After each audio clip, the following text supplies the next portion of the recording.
This is the Passage P3D Podcast. Thanks so much for listening. I'm your host, Clayton Welch, and with me is Michael Lawing. What's up, dude?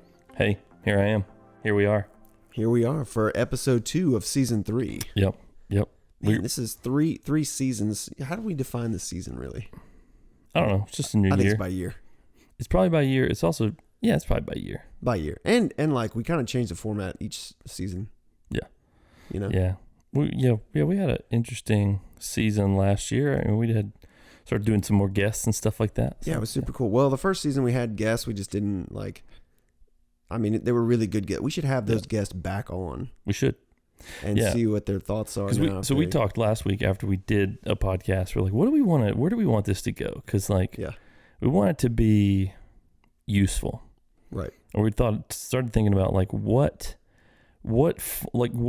does this format, like, who could it help and how could it help them? Yeah, exactly. And we were thinking, like, what if our vision for like the podcast is the same thing as like recording the sermons, which is just like, it's just a repository, like a place to like keep just things, not just like, hey, this happened, or like, here's a random topic, but like resources. Yeah. Like if I came and said, man, I would like a resource on how to read the Bible. Yeah. We could point them to the episode with Kirk that goes through all about reading the Bible and everything. And it's like, I mean, of course, there are resources that we could send them to outside of the church, but that's a resource within the church that they could hear from one of our pastors, their perspective on it. Yeah, I think it's good. So that's kind of what we thought. And it's really, and then we were like, and this really goes really well with this kind of the theme for this year, which is like next, which is this idea of like, what's next for you? What's the next step of obedience for you right where you are? Not like where you want to be in a year or 5 years, but like today, what's your next step of obedience? So we're asking that question. We've been, Matt's been doing a sermon series. We've been handing out the next response cards every week, and we've been getting a lot of great responses. We're like, why don't we use that as a way to like say, okay, here's what people are thinking about. Let's talk about these things. So yeah, absolutely. And I think we've had a pretty good response from the next. We handed the flyers out, like Michael said. And if you're not familiar with the next series that we're doing, basically our theme for our church in the year 2023 is next. We want everyone to take that next step. And we try to do some similar things in the past, but nothing, I think, this like direct and specific, because now we have information, we have people making that step or taking that step, and we're following up with them. So anyway, we handed out these flyers, I guess you could say, or cards. They were like the worship bulletins or whatever. And we have like online. It's basically, we want everyone to respond. Exactly. To the question here. And they're on the front page of our website too, at thepassagechurch.com. You could go there and fill out your next step right now if you haven't already done it. Yeah. So so go to the website, do that if you haven't, or just come to church on Sunday and you'll get another one. Yeah, exactly. We have an explanation like on the front, so I'm just going to read it because I think it's good. So it's like, in 2023, we're asking the question, what's next? We want everyone to genuinely and prayerfully consider what their next step is in their spiritual walk. Below are just a few ideas, but whatever you decide, we want to walk alongside you and help you on your journey. So please take time to fill out the form on the back of this card. And so then you list, like, there's a few things here, like maybe your next step is begin a personal relationship with Jesus, or consistent family devotions, join a missional community group, join a serve team, go on a mission trip, share the gospel with a coworker, commit to regular prayer time. And then on the back, there's like a contact form, and there's 2 questions, which is, what's your next step? And then, are there any hurdles that keep you from taking this step? Yeah. I like that second question. Matt came up with that question. Yeah. And there are a lot of people that just said, no, I just have to do it. Right. No, that's most people. A lot of people get it. Oh my gosh. Yeah. So we're reading through them. We're not going to like read any of them, by name out here. But like, if you filled one out and you put the words like, lazy, or like people straight up wrote that, like, I'm just lazy. Yeah. And I was like, ooh, you are in good company, because like everyone feels that way. And then like, maybe not lazy, but like time management or busy, right? Yeah. So that's like, that's kind of like those are the themes. So yeah, it was good. There are definitely I was encouraged by the responses, and this podcast, we want to kind of talk about some of those responses. Yeah. And like I said, what we're doing with these cards, we're going to divvy them up to the staff. We're entering them in a little data spreadsheet. Yep. And we're dividing them amongst the staff, and we are going to physically call people, talk to them about it, ask them how they're doing, and hold people accountable. So, but today we just kind of wanted to go through a couple of the main, what would you say, themes of what they're really just a few things that we got back. We're like, wow, a lot of people want. And maybe these are just like in the moment, maybe there would be more, but yeah, I would say there's like three main categories that we got back. Which is the I'd say like number wise, the first one is, and maybe I'm lumping these together, but it's consistent daily prayer and Bible reading. Like that's far and away everyone's biggest, like, I need to start doing this, which is awesome. Like that's a great thing to recognize. For sure. That like I'm not where, like I could see that I have more time and I feel the need to do it, and I'm just not. I'm kind of stuck in that like frozen, you know what I mean? Like I don't know where to, like I know what I need to do, but I'm not doing it. So there's that one. And then the next one was most popular was join a missional community group, like join a group of some kind, whether it was like a discipleship group, like a DNA group, or a missional community group. That was up there. We got a lot of those this past week for sure. Yeah. And I think there may have been some things that Matt mentioned in the sermon. And then the final one was join like a serving team. No, then there's two more. Share the gospel with coworkers, share the gospel with people, and then join a serve team. Right. So there were really 4 categories. Yeah. So prayer, Bible reading, join a missional community group, share the gospel with people more, and join a serving team. Yeah. So that covers probably 90% of the things that we got. Yeah, I'm in the 10%. Those aren't my next steps. Yeah. Yeah. What was now I feel do you mind sharing yours? I know what it is. No, my next step is to try and so I really want to focus on my relationship with Titus, my son. He's 10. I want to do that this year and try, like, he's getting to this age where he's super influenceable. Influenceable. Yeah. That's how you say it. Is that influential? So anyway, I want to get to this. I want to start some type of father-son thing here at the church. Matt and I talked about it already. So I'm taking that step already, talking to him about what his thoughts are on it. And we're thinking maybe like once a quarter, like do some kind of cool, like as far as a big deal, do once a quarter, but like throughout the year, have like, I don't know, just a night where fathers and sons will be like, hey, you guys want to go, I don't know, like just do something fun, go to the bounce place, go do something, go somewhere, just hang out, try to build those relationships. Cause like, I think that it's important for me to get time with other dads. And I think it's important for him to get time with other boys in the church. And like for this to be a place where he feels like, hey, I've got friends that support me. Like I want the church to be like his support system. Yeah. You know what I mean? Like him to feel comfortable when he's here. And I want us to just like kind of be on that journey together. And I think a lot of dads kind of feel that way. Yeah, for sure. It's a good one. It's a good goal. So I looked at, I did look at Trail Life. Again, you and I had talked about Trail Life. Yeah, we've talked about it. I can't do Trail Life here. I can't do Trail Life anywhere just because my schedule is so inconsistent. Yep. And Trail Life is every week. Every week, man. That's the holdup for us too. Yeah. Every week, dude. Because we're busy. I mean, and we're busy doing church stuff. You know, my family is along with me on that a lot. So like dinners and out with people and all that, and it's it's always hit or miss. So having a weekly commitment that's not related to our ministry, and there's no end, really tough. Right? There's no like, hey, you're going to do this for 6 weeks. It's like, all right, from here on out, this is what you do. Mondays are gone. Yeah, you know, see you later. Yeah, and Mondays, like that's the one I looked at too. But like that's our family day, and a lot of times we'll be like, if we're going to take a trip somewhere, we won't get, it'll be like Sunday night and Monday, like, because that's our weekend. Y'all have been doing that lately. I've been doing a lot lately, trips. Unfortunately. We went to the beach last weekend. We went camping. At the beach. At the beach. Right, yeah. It was cold.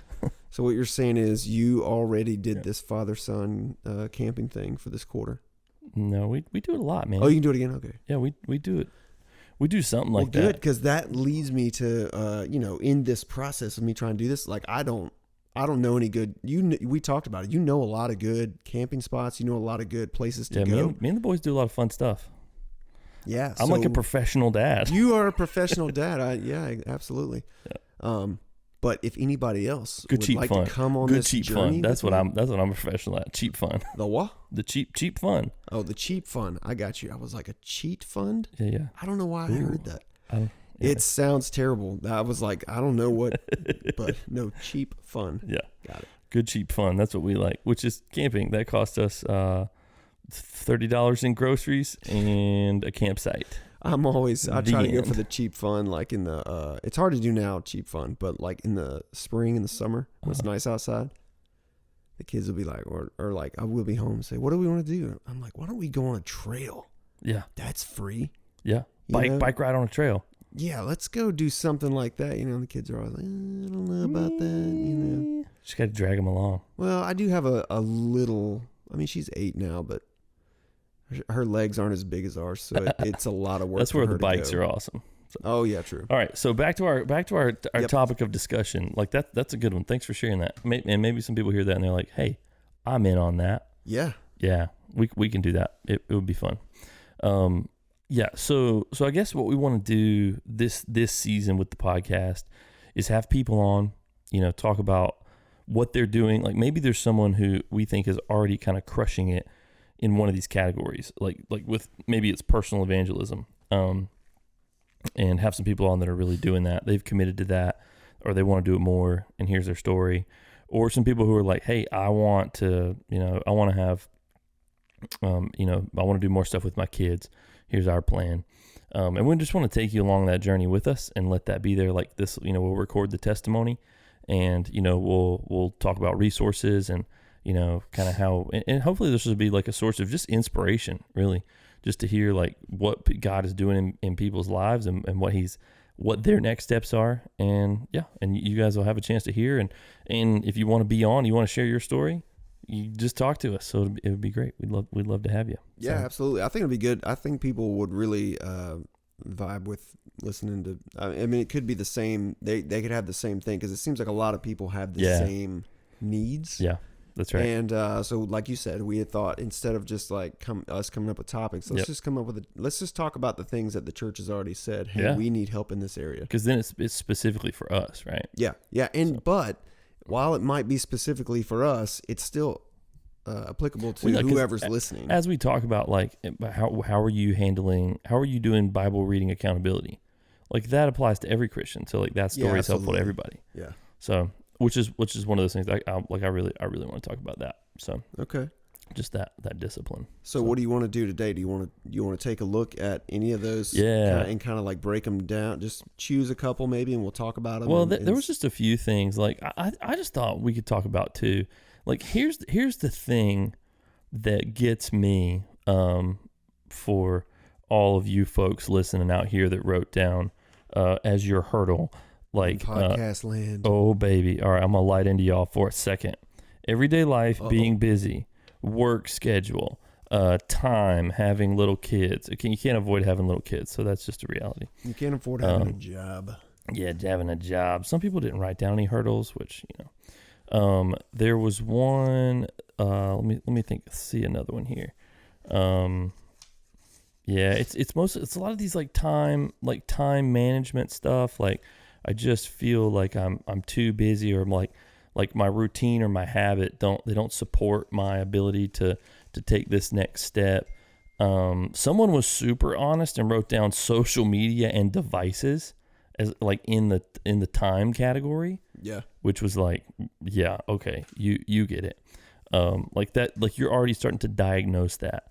Yeah, like working a lot, scheduling, like that's all that is almost that's the most common thing. Like even apart from like what's your next step, like those 4 categories we listed, the most common thing was the hurdle was time. Yep. Like that's what everyone said. So Clayton, how do you manage time and keep keep the priorities in line, man. Like, you know, like what do you do? What are your tools? Because you have a weird schedule. You have a predictable but odd schedule. Yeah, right? Predictable but odd schedule. Time management. Because you can look at, every day you're working for the rest of the year. I feel like every day is like some type of, I have to prioritize like every day and then just do it. Like say like, so today's a great example, right? So I really, really wanted to go to jiu-jitsu class tonight. Yes, tonight. Yes. Which is at 6, right? It's at 6:30, yeah. Yeah, okay. But Haven has a basketball game at 7. So I'm like, all right, I'm going to have to make a sacrifice. Right. Which one is more important? Yep. Clearly going to Haven's basketball game, right? Yeah, like obviously so. So I'm not going to go to jiu-jitsu. Right. And so like you have to make sacrifices. There's just going to be sacrifices. So you have to think like, I mean, somewhere, let's be honest with ourselves, somewhere you can make a sacrifice in time. And if you need to get up, so reading the Bible, dude, go to bed, put your phone down earlier at night. Yep. Tell yourself like, I'm not going to look at my phone after 9 and I'm going to be in bed and asleep by 9:30. Yeah. Or by 10. Just set your alarm earlier, right? So just set it for, say if you have to get up at 6, set it for 5:45. And then when it goes off, get up. Yeah. Yeah, it's gonna. I'm gonna be frank. It's gonna suck for a while. Until you get used to it. Yeah. But once you get on that schedule, then you're there. Yeah. Then you're like, hey, this is my time. This is my time when I read. This is my time when I pray, and it starts your day. So that brings me to that's all good time management stuff. I feel like people would hear that and be like, yeah, I know that, because we all know that. Like that's kind of basic stuff. It is, but the non-basic thing is just doing it. That's right. Just it's do just it, doing man. it. So that's what I want to go to next. It's about motivation, right? Because discipline, right? And discipline. I think discipline comes from being motivated to do the thing. Well, we talked about the last time we talked about the motivation. When you start discipline, you said let the what'd you say? You said it so well. Your want to will catch up with your habits that you're doing. Like I feel like it will catch up to it once you start doing it, you know? Yeah. But because I don't feel motivated to get up at 4:45 every day and go to the gym. I really don't. Doesn't feel great. No, it doesn't. Some days it does, but other days it does not. But you just have to keep showing up. And that's the same thing with like reading your Bible. You just have to just keep doing it. Mm-hmm. Like some days you may not feel it. Yeah. You know? Yeah. Yeah, I think too, and we've talked about this a little bit, but like concentrated time. All right, zone in, everybody. This is the thing. Like and this might be weird, but this is a hack that I have for myself. If I don't feel particularly excited about anything, like any habit that even if it's something that I've been doing, that I have like recently, like I had like 6 weeks leading up to Christmas, I've been really disciplined, and I was like running like 4 days a week. Yeah, you were. Yeah, and then I got COVID, and obviously I didn't run when I had COVID, and I didn't really do it much like the week like after Christmas, and since then I've only been going about like 2 days a week, and I was like, I just feel like I felt good when I was hitting that goal of 4 days a week, and so to get myself motivated again, I was like, I need something. I need like a catalyst. I need to do something that will hurt a little bit. So I spent $20 on this like a 2 month like plan. Like here's like a training plan for 2 months. And just because I spent some money on the thing, it made me like I you said the same thing about your shoes, right? Right. You got the shoes, and that helped you. Like I was running, and then I was like, it fell off again. And I was like, all right, I'm gonna get some good shoes, and that'll help me be motivated. And not only will it help me be motivated, but it helped me feel better and so like it did. So I think that principle, and I'm not always like, you spend money on stuff and you want to do it. Like, right. Be responsible with that. But like for me, that little bit of an investment was like enough to motivate me. So here's the thing that I do.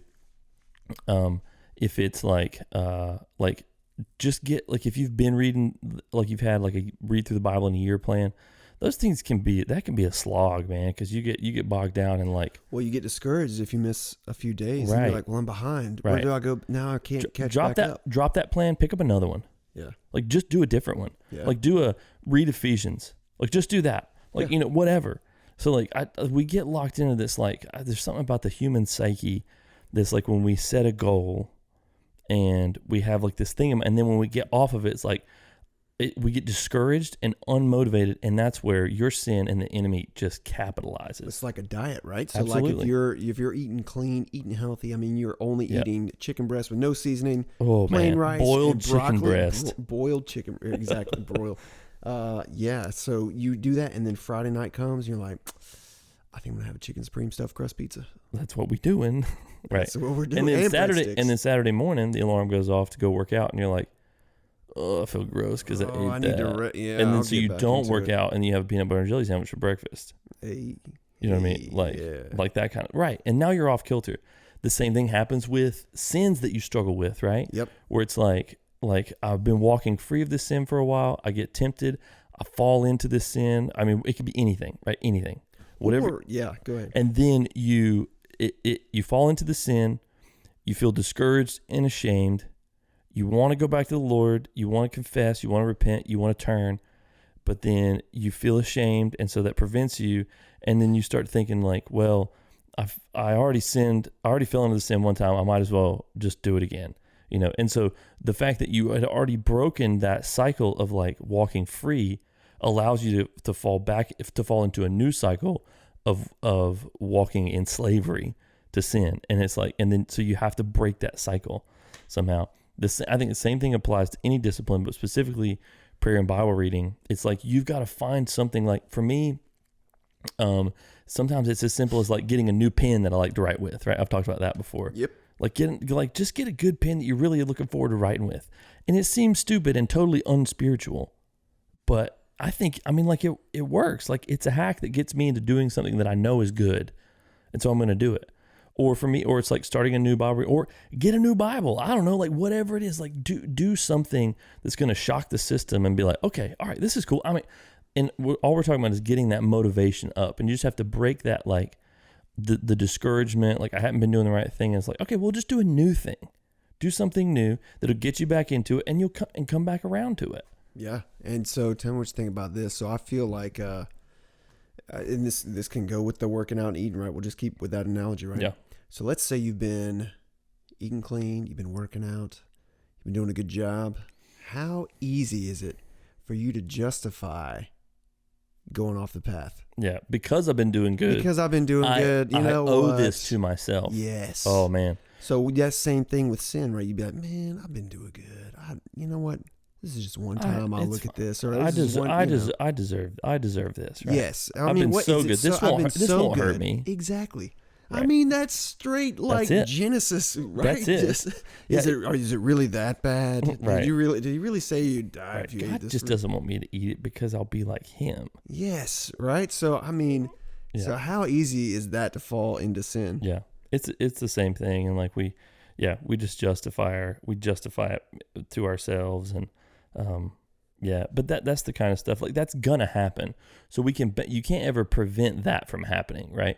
But you can have a plan for when it does happen, right? For when the attack does come or the stumble does come or you make that poor decision. Because it's coming. Yeah, it's absolutely coming. So there's no way to live your life to prevent those things from happening, from like, the temptations and the stumbles. So it's not about having a plan to prevent that. It's about having a plan, like when it does happen, what am I going to do? And that's where I think like, okay, I just got to break this cycle. Like I'm not going to fall into this cycle of sin or disobedience or laziness. Like we're going to shock the system. Right. So I would say the same thing is true with we were talking about evangelism, because I have this really cool resource that I have in Logos, and book recommendation. And there's also an audio book. Well, it's not the audio book. It's like sessions from Sam Chan. But the title of this series or this book that I would recommend is called Evangelism in a Skeptical World. And so like, I remember one time years ago, the first time I read that, I was just really struggling with personal evangelism. I'd been a pastor at this church for a couple of years. I kind of knew everybody in the church. I was getting to know people in the community, and I felt like this motivation that I had to just like be out there and like meeting people and doing evangelism, like, several times a week, like had just kind of dropped off. And so I picked up this book, did this study. It's kind of shocked to the system. Like, all right, cool. Like I had some new tactics, like some new ways to enter into conversations. And I felt like I was jazzed up about it. I've been reading the scriptures, praying through these things. And I was like, okay, cool. Like, and I'm ready. And it was like, it kind of lit a fire under me there for like, you know, a year or more. And, so like just another example of like, you got to like add a stimulus to the system, you know, like, you know, press the nitro button. Press the nitro button. You know what I mean? Fast and the Furious there. You know what I mean? That's a good talking about shocking the systems. Hey, so did you know? So like, there's this drug that paramedics give people, and so it's like when their heart is going crazy and it's off rhythm, right? And it's just kind of like, basically their heart is having a panic attack. Yeah. Right. And so there's this drug that they give them. And basically what it does, it stops their heart for a second. So it basically slaps their heart in the face and says, hey, stop. Right. Now get control of yourself. And then it starts beating again. Right. And that's what I thought of when you said that, like just giving the shock. That's it. Because you get out of rhythm, right? You're out of rhythm. It's the same thing with like the AED, you know, the automatic defibrillator. Yeah, yeah. Like, it's like if your heart's like doing something weird, like that thing's meant to like, you know, and shock it back into to do a normal, back into a normal rhythm, and that's what you need. Yeah. So I'm a firm believer in that. It's so funny when people get that drug given to them because they don't tell them what they're doing. Why would you? You know what's up. You know it's coming, right? But the person doesn't. Right. And I mean, so they stop their heart while the person's looking at you. Yeah. And they're like, they just tell them, hey, you're going to feel weird for a minute. Yeah. Because your heart's going to stop. Yeah. So then you it happens, real and they're light. just like, and then it comes back. And but anyway. Yeah. It probably feels weird for your heart to not be beating because you're used to that. Yeah. Like if it skipped a few beats and then something shocked you back into going, you know? Yeah. But anyways. Yeah. I mean, that's good. I think that's what we need. So yeah, I'd love to hear what people's hacks are. Like what have been the things that have brought you back from a season of like not being very prayerful, not being in the Word, not sharing the gospel, whatever it is that you were doing and you fell away, or you've just been in a long season of disobedience or a long season of you know, just kind of like a long dry spell. Yeah. Like what is it that's brought you back, you know? I mean, for me, it can be things like there was a season where I was really struggling with depression. I think it was right after Silas was born, so this was a while back. I was working this crazy job that I ended up having to quit because I was traveling too much, and I was just struggling, man. And I like didn't want to read the Bible. I just felt like so far from the Lord, and it was really just shame on my part, and just feeling like, because we'd kind of had a life trajectory, and I tried to like do some things to like make it happen, and it all fell apart. Like my plans just totally. The Lord was like, "No, stop," and it was like it was a big moment for me. So I just felt really discouraged. But in that time, I'd kind of stopped fellowshipping with God regularly. But the thing that brought me back was I read a couple of missionary biographies that someone just had given me, and that got me thinking about the Lord. It got me praying. And I was like, my hunger for the Word came back. I kind of came back with like repentance and contrition, and was just like, all right, Lord, I'm going to do what you want me to do, not what I want me to do. So like, that's a simple thing, you know, like it's not, because it didn't feel daunting, you know, it's just, I'm just going to read the story. So one of them was actually a biography of Martin Luther too. Okay. Not King Martin Luther, like the reformer. Yeah.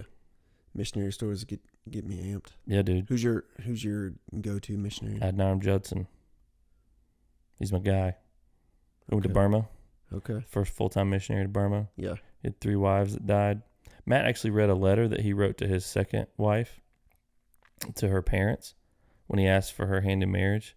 He was like, basically said, I do remember that. Yeah. And it was this, he was like, when if you let me, your daughter, marry me, you are consigning her to basically say you never see her again, and she's probably gonna die, because where we're going is not easy. And the dad was like, go get it, brother. And I was like, yeah, dude. I mean, right? Look, I got chill bumps just thinking about that. Look at that. But Adoniram Judson, he's my guy, and that's who Silas's middle name, Silas Judson. He's named after Adoniram Judson. Mine's Jim Elliott. It's a good one. I mean, it's pretty strong dude, right? Like he just seems like all those dudes, like 5, they seemed like they were just ready to get after it. Yep. Like they I mean, I can't even imagine going down there with the Alcas and like, I mean, they knew what they were getting into when they were going down there. Yeah, they were down there. They were down there for a while too. So yeah, and then afterwards, like, I mean, their wives. Yeah. Elizabeth Elliott stayed down there. She's got such an incredible testimony and story, and just like changed the whole people group. What's her good? Through the Gates of Splendor. That's a good one. It's a good book. It is. It's a good one. Yeah. So something like that. I don't know. There's so many things you can do to just start, and like, gosh, it's just, we talk about like the time thing. You really just got to be careful about what you're spending time putting into your brain. Because when I taught a couple of weeks ago on prayer, one of the things I talked about was time management. This was on Sunday morning, and the biggest thing about time management is that like we tend to, as Americans, spend all of our time intaking media in some way. Like there's no silence. And yeah, I'm going crazy right now. I haven't looked at my phone in 30 minutes. Right, and it's like, well, I need to scroll something, But like, we're watching TV in the evenings, listening to podcasts, listening to music, which are good things. I mean, they're fine. They're not bad, but like if you talk about not having time, like I know ain't none of y'all like not scrolled on your phone for 30 minutes a day. Yeah, like check that screen time. Check the screen. Look at that screen time, and you find the app that takes up not even the most, but find an app that you spend 30 minutes on a day and delete it. Bro, we're talking about 5 minutes. Can you read? That's what I mean. For 5 minutes. But like, so find that app. Whether I don't care if it's like a video game or if it's Facebook. Like, you don't need it that bad. Delete it, and then spend that time in the Bible app. Right? That's as simple as it gets.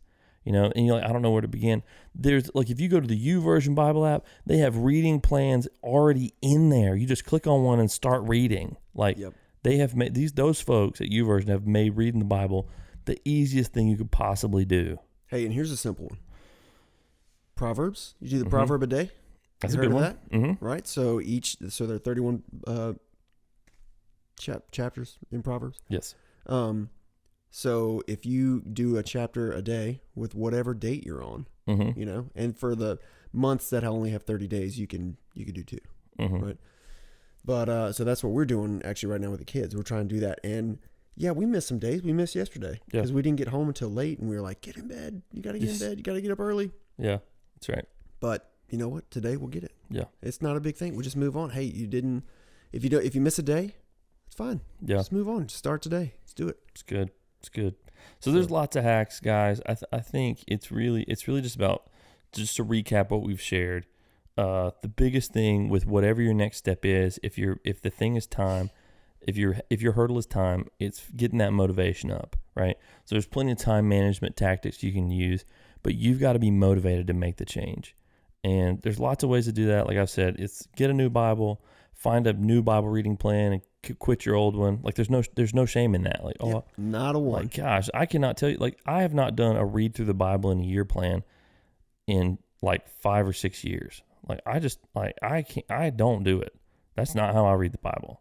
Like, I don't know. Maybe I'm stepping on someone's toes, but like, that's just boring. Like, I want to read something that's like going along with like, what's going on. And so, so if your Bible reading plan doesn't have New Testament in it as well, and you're only doing like Old Testament, there's tough, some Old Testament books you're like, all right. Like, I'm a Bible nerd, and even when I read like Leviticus, I get a little bit bogged down. Like, wait, are you serious? You mean that every time you read the Bible, you're not doing backflips because you're so excited? No, we talked about that. Like, that's why I try and study the Bible every day, because a good portion of them, it's just kind of like I did it quick because I needed to do it. But like, if I do that every day, then the odds of me having one of those moments where I'm like, dang, that was good, increase exponentially. Yeah.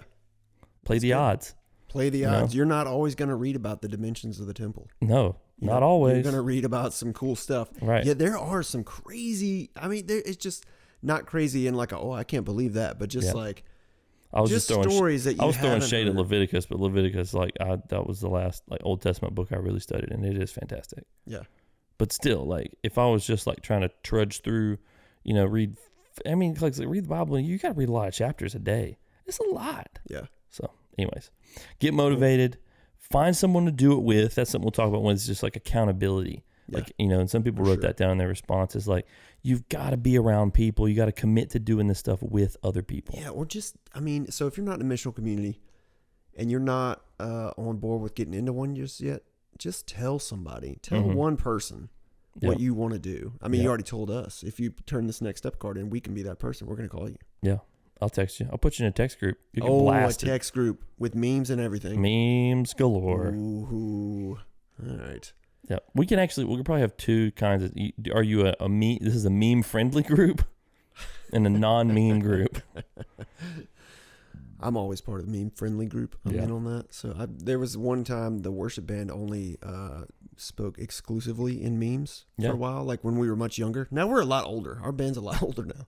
But it used to be like a bunch of like college kids. Mm-hmm. Now we're all grown up. But now it's like, all of your bands that were releasing music are just doing greatest hits. Yeah, right. That's how you know you're old. Did you guys hear that new song, "Give Me Faith" by Elevation Worship? Can we do that with people like that? That came out 20 years ago. That's okay. Jeez. All right. Yikes. Well, that came out before I was married. Yeah. Hey, look. Speaking of music, you been listening to anything good? I've been listening to a lot of country music lately. What kind of country? I'm not throwing shade at country. Oh, okay. I can vibe with it. Yeah, okay, so I have been listening to a lot of music. All right. I don't know. Like, I'm going to throw Matt under the bus here. Uh-oh. Because he was like, what you been listening to? I made a playlist. I was like, here's my top 15 songs. You said 100. I have a playlist of 109 now. I added 2 more to it. Yeah. Of like worship songs, like just worship songs. Right.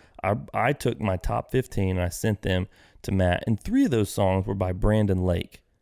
Yep. I don't know if you guys know who Brandon Lake is. Yep. But he sings Graves in the Gardens. Yes, he sings like an angel and a cowboy at the same time. Yeah, he's got that voice. It's great. He's got a great voice, good songs. Like he does "Honey in the Rock" with Brooke Ligertwood, "Graves in the Gardens." Is that how you say her name? Ligertwood. Yeah, I said Ligertwood. I don't know. It's one of those two. It's one of those two. Okay. He does "Same God." He has that version. Basically, it's only Brandon Lake or Chandler Moore that sings songs. So if it's not Chandler Moore, it's going to be Brandon Lake singing that new song. Yeah, or Phil Wickham, I guess. Yeah, Phil Wickham. Hey, he just released a song today. So I've been listening to some of the... Anyways, I sent this list, and Matt goes, I don't like Brandon Lake.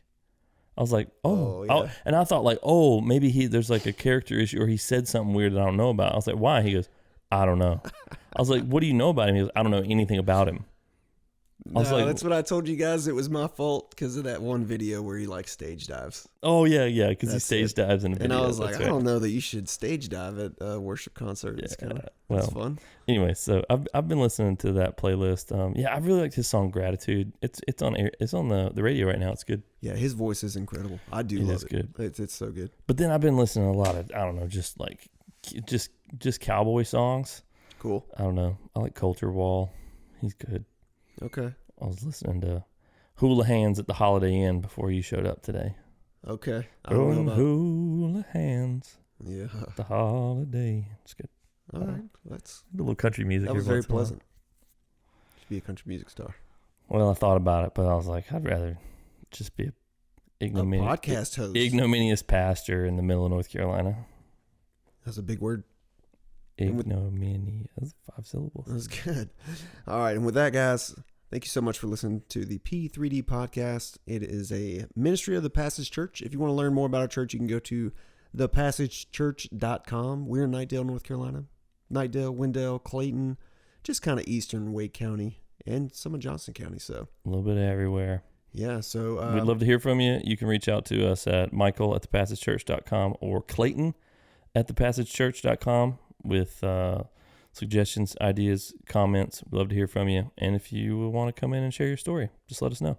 Absolutely. You guys go get after it. Get your next step. Get motivated. Get next. Go. Do it. See ya.